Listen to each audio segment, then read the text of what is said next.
I must admit, I am deathly curious to know how a void gate came to be hidden in the depths of these ruins.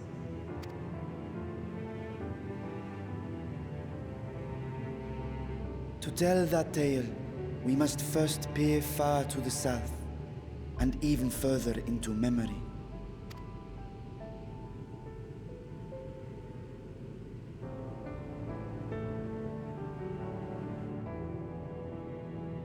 An age 5 millennia passed when the Algan Empire sent an invading force to the shores of Meracidia.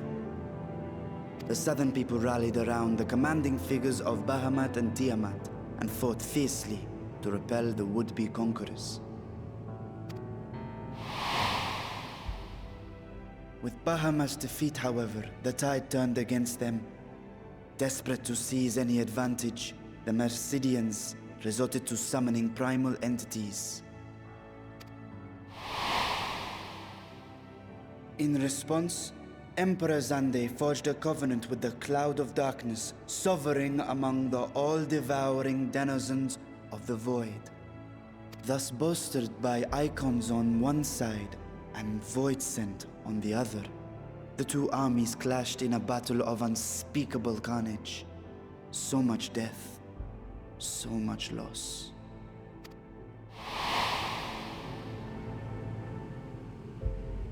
I consider myself well-versed in that period of history, yet you speak as one who witnessed it happen. Indeed, I did. I heard Tiamat's roar of defiance and sped toward that war-torn land.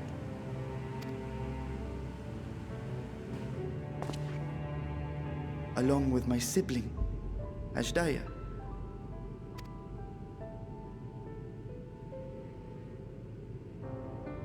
We dragons are not male or female as men are wont to classify, but elder sister is the closest a mortal tongue can come to describing what she meant to me. I was the last of our brood to hatch, and Ashdaya cared for me where my sire could not. Thus I was with her when Tiamat roared. I was with her when she journeyed south, and I was with her when she fought against the Void-sent hordes.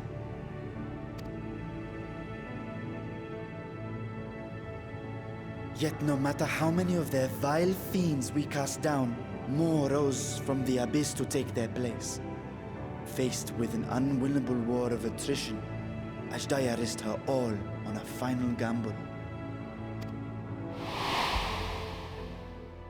She plunged through the Void Gate itself to strike at the root of their strength.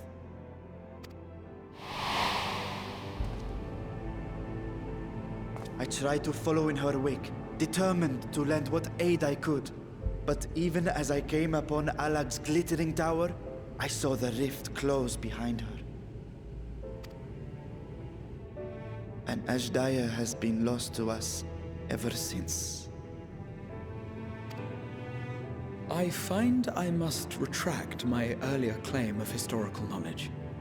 Nowhere in the Crystal Tower's archives did I see mention of such noble sacrifice. That does not surprise me. To Allagan eyes, it must have seemed as if a lone dragon, driven to madness, simply dove through the gate and did not return.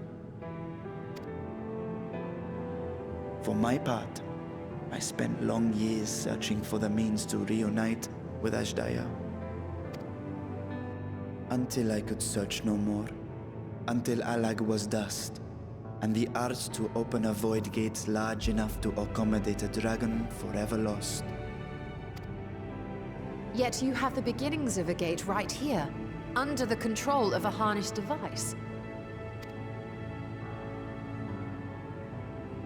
My discovery came before Radzit Han was founded. Though I scoured the lands for a method to cross the rift, it was beneath the sea that I chanced to find a natural planar fissure. It was, however, far too narrow to admit a worm's bulk. Only after our city rose upon the rock, and I could enlist the aid of our talented alchemists, did matters take a favorable turn. Their dedication was beyond reproach. Tirelessly they worked to expand the fissure, and after decades of toil, it finally grew to a size that a child might pass through.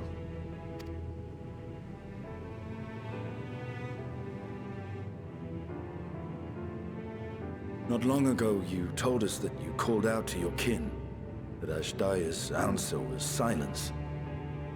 I suspect the conclusion to your tale is not a joyful one.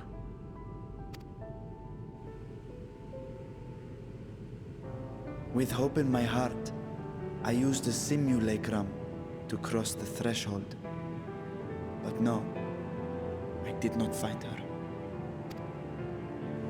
What I found was a host of voidsent, clamoring around the opening they had sensed. 'Twas but a moment, but enough. I had no choice but to retreat and allow the portal to contract once more. The gate was a threat to your people. You had to decide between endangering Razathan and abandoning your sister. You chose the latter. 'Twas not that thy siblings scorned thy call. 'Twas that she was trapped beyond a barrier through which neither roar nor dragon may pass. Even now, in the desolate world of the 13th. I can scarce imagine your pain, yet it was wise not to linger in that place. Too long a sojourn, and even a being of your power risks being warped into a creature of the void.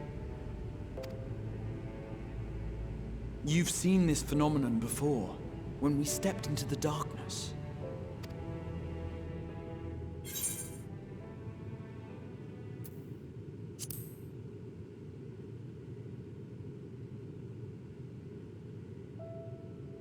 Turned purple?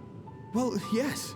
His wounds had allowed the void's corruption to enter his body and twist his ether. Had it been allowed to progress much longer, I presume he would have been fully transformed. Then there is little hope for Ashdaya. Ah, no. I hadn't meant to. I speak only of possibilities.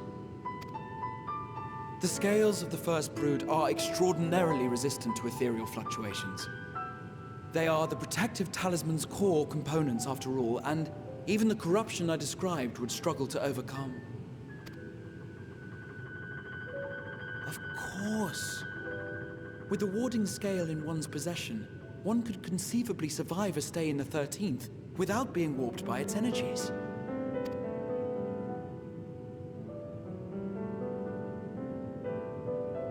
Be that as it may, it is too late to rescue my sister. 5,000 years too late.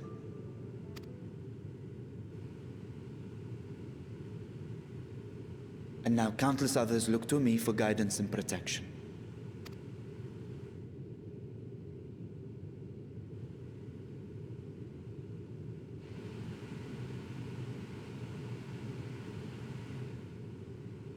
So when I sensed intruders in the ruins, I came only to ensure that the gate remained closed.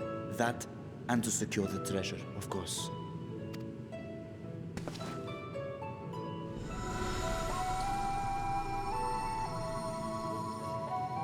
I wish only to forget the rest.